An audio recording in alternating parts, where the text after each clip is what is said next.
दिल्ली में पिछले 15 साल से भारतीय जनता पार्टी की सरकार थी। जी। डीडीए केंद्र सरकार की थी, भाजपा की, और जी, एमसीडी भी भाजपा की थी। बिल्कुल। लेकिन दिल्ली क्या हुआ, कूड़ा कूड़ा हुआ। लेकिन जितना कूड़ा हटाया जा रहा है गोपाल राय जी, उतना ही कूड़ा डाल दिया जा रहा है। विपरीत परिस्थितियों में भी जो काम करके देता है उसका नाम अरविंद केजरीवाल है। और जैसे जैसे मौसम बदल रहा है, सर्दी आ रही है, तो दिल्ली वालों की भी परेशानी बढ़ने वाली है और आपकी भी परेशानी बढ़ने वाली है। बड़े मेहनत वाले दिन आने वाले हैं आपके। उस बढ़ते हुए प्रदूषण को कैसे कम किया जाए, इसके लिए पिछले दिनों दिल्ली के मुख्यमंत्री माननीय अरविंद केजरीवाल जी ने 15 सूत्री एक्शन प्लान दिल्ली के सामने रखा।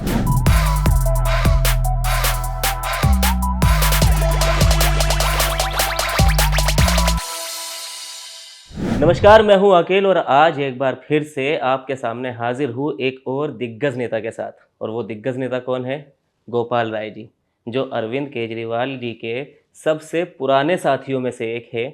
कैबिनेट मिनिस्टर है दिल्ली सरकार में, और इसके साथ ही उनके ऊपर सबसे बड़ा जो कहा जा रहा है, क्योंकि आने वाले मौसम को देखते हुए पर्यावरण विभाग जैसे डिपार्टमेंट का जिम्मा गोपाल राय जी के कंधों पर है। तो आज पर्यावरण और उसके साथ साथ दिल्ली की जो समस्याएं हैं, राजनीति से जुड़ी कुछ बातें गोपाल जी से रखेंगे। गोपाल जी, गोपाल राय जी, आपका बहुत बहुत स्वागत है एबीपी लाइव पर। शुक्रिया। कैसे हैं आप? मैं खैरियत से हूँ। आप खैरियत से हैं? बिल्कुल सर। सबसे पहला सवाल मेरा, क्योंकि आप पर्यावरण मंत्री हैं और जैसे जैसे मौसम बदल रहा है, सर्दी आ रही है, तो दिल्ली वालों की भी परेशानी बढ़ने वाली है और आपकी भी परेशानी बढ़ने वाली है। बड़े मेहनत वाले दिन आने वाले हैं आपके। निश्चित रूप से। जी, तो इसके लिए आपकी क्या तैयारी है? देखिए, दिल्ली के अंदर सर्दियाँ ज्यों-ज्यों बढ़ती हैं, जी। तो दिल्ली की जो पूरी भौगोलिक स्थिति है, उसमें दिल्ली का जो प्रदूषण का स्तर है वो भी बढ़ता जाता है। बिल्कुल।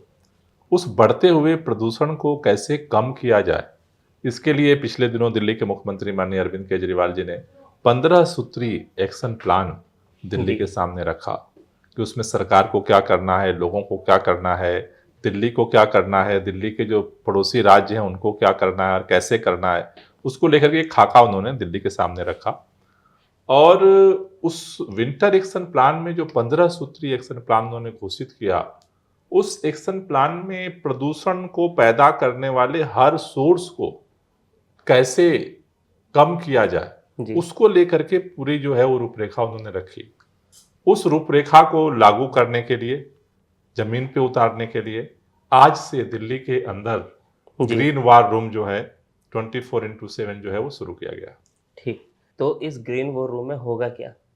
देखिए, ग्रीन वार रूम जो है वो, जैसा मैंने बताया कि जो विंटर एक्शन प्लान दिल्ली के मुख्यमंत्री जी ने घोषित किया है, उस विंटर एक्शन प्लान में सबसे पहला जो जी। उन्होंने ऐलान किया है कि दिल्ली के अंदर 13 हॉट स्पॉट हैं। हॉट स्पॉट का मतलब ऐसे इलाके जहां सबसे ज्यादा प्रदूषण होते हैं।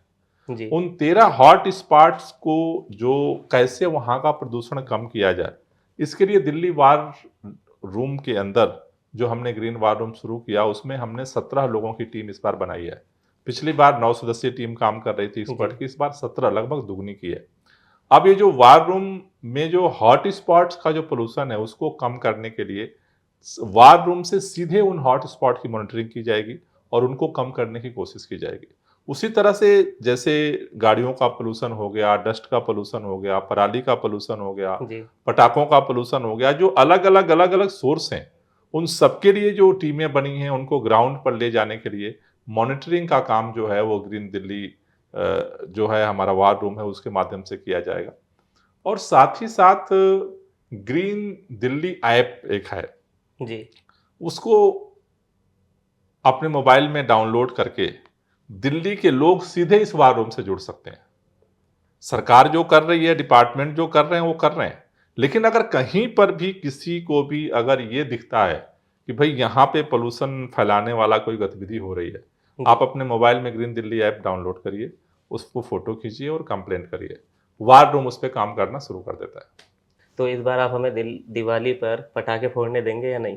देखिए, दिवाली पे पटाखे फोड़ने में कोई एतराज नहीं है, जी। लेकिन जरूरी है कि लोगों की जिंदगी की जो सांसें हैं वो भी बिल्कुल। दिवाली पे सुरक्षित रहें। इसके लिए पटाखों पे प्रतिबंध लगाया गया।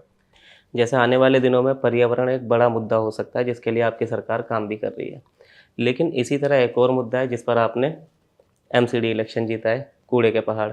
कूड़ा हटाया भी जा रहा है, लेकिन जितना कूड़ा हटाया जा रहा है गोपाल राय जी, उतना ही कूड़ा डाल दिया जा रहा है, क्योंकि ज़मीन देगा डीडीए, डीडीए केंद्र के अधीन, और केंद्र से तो वैसे ही आपका 36 का आंकड़ा है। तो ये लड़ाई कैसे सुलझेगी? क्योंकि कहीं न कहीं इसमें दिल्ली की जनता ही पिसती है। देखो, 2 बातें हैं। पहली बात ये है कि दिल्ली में पिछले 15 साल से भारतीय जनता पार्टी की सरकार थी। जी, डीडीए केंद्र सरकार की थी, भाजपा की, और जी, एमसीडी भी भाजपा की थी। बिल्कुल। लेकिन दिल्ली क्या हुआ? कूड़ा कूड़ा हुआ।